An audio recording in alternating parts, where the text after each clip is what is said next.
Everyone, welcome to NCERT easy explanation. In this video हम बात करेंगे सीड के बारे में। इससे पहले वाली वीडियो में हमने फ्रूट को देखा था। हमारा चैप्टर चल रहा था morphology of the flowering plant, जिसकी सारी वीडियो आपको इस चैनल के प्लेलिस्ट में मिल जाएगी।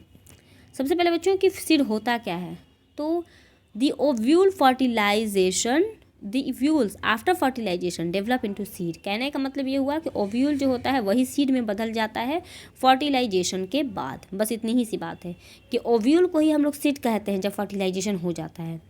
अ seed is made up of seed coat and embryo. Seed में क्या क्या चीज़ें होती हैं, तो अगर सीड है तो सीड में दो चीज़ें होती हैं, सीड कोट होता है और इम्ब्रियो होता है। ठीक है, दो चीज़ें हैं।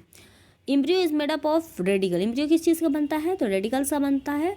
एंड एम्ब्रियोनल एक्सिस इसमें होता है, और 1 और 2 कॉटिलेडन होता है। एक कॉटिलेडन मेज और वीट में यानी कि मोनोकॉट के अंदर एक कॉटिलेडन पाया जाता है। डाइकॉट के केस में एक से ज़्यादा मतलब कि 2 कॉटिलेडन पाया जाता है, जैसा कि ग्राम में और मटर में पाया जाता है। अब हम बात करते हैं कि structure of the dicot seed. Dicot seed का स्ट्रक्चर किस तरह का होता है, थोड़ा सा डिटेलिंग देख लेते हैं। तो सबसे पहले बच्चों की the outermost covering of seed is called seed coat. Seed का जो सबसे आउटर मोस्ट कवरिंग होता है इसको हम लोग सीड कोट कहते हैं।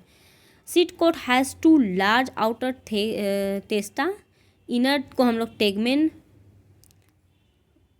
2 large layer seed coat has 2 layer, जिसमें बाहर का टेस्टा होता है, अंदर का टेगमेन होता है। ठीक है, सीड कोट के अंदर 2 तरह के लेयर पाए जाते हैं। ठीक है, हाइलम इज स्कार। हाइलम क्या होता है, ये एक स्कार है जो कि सीड कोट पे प्रेजेंट होता है। कहाँ पे प्रेजेंट होता है, तो ये प्रेजेंट होता है विच द डेवलप। ये डेवलप किस चीज़ से होता है, डेवलपिंग सीड से। ठीक है, अटैच टू द फ्रूट, ये जहाँ पे फ्रूट अटैच होता है। एबव द हाइलम, हाइलम के ऊपर एक स्मॉल पोर्स पाए जाते हैं जिसको हम लोग माइक्रोपाइल बोलते हैं। ये रहा माइक्रोपाइल हाइलम के, अगर ऐसे करके घुमाएंगे तो ये हाइलम हो जाएगा। तो small hilum is small pore जो कि माइक्रोपाइल के पास पाया जाता है। Within the seed coat embryo is consist of embryon. इसके अंदर देखो, ये हमारा इम्ब्रियोनल एक्सिस है जो कि सीड कोट के अंदर पाया जाता है। अगर कॉटिलेडन जो होता है फ्लेशी एंड रिजर्वर से भरा हुआ है। एट द 2 इम्ब्रियोनल एक्सिस होते हैं, जिसमें ऊपर वाला को प्लाम्यूल, नीचे वाला को रेडिकल बोलते हैं। तो वही है कि at the 2 end of embryonal axis are present radicle and plumule. किसी में जैसे कि कास्टर के केस में एंडोस्पर्म रह जाता है, जो कि फॉर्म करता है as a result of double fertilisation के रिजल्ट में बनता है। Is a food reserve storing tissue, जिसको हम लोग एंडोस्पर्म क्या होता है, तो ये फूड को स्टोर करने का टिश्यू होता है। ठीक है, endosperm is not present in the mature seed में, ये नहीं पाया जाता है। ठीक है, इसलिए इसको हम लोग नॉन एंडोस्पर्मिक बोलते। दूसरा हमारा है मोनोकॉट का, हम लोग सीड देखेंगे तो जनरली जो मोनोकॉट का सीड होता है वो एंडोस्पर्मिक होता है, लेकिन सम एज इन द ऑर्किड्स में नॉन एंडोस्पर्मिक होता है। कहने का मतलब ये हुआ कि मोनोस्पर्म में जो सीड होते हैं वो एंडोस्पर्मिक होते हैं, लेकिन ऑर्किड एक एग्जाम्पल है जो कि नॉन एंडोस्पर्मिक सीड रखता है। ठीक है,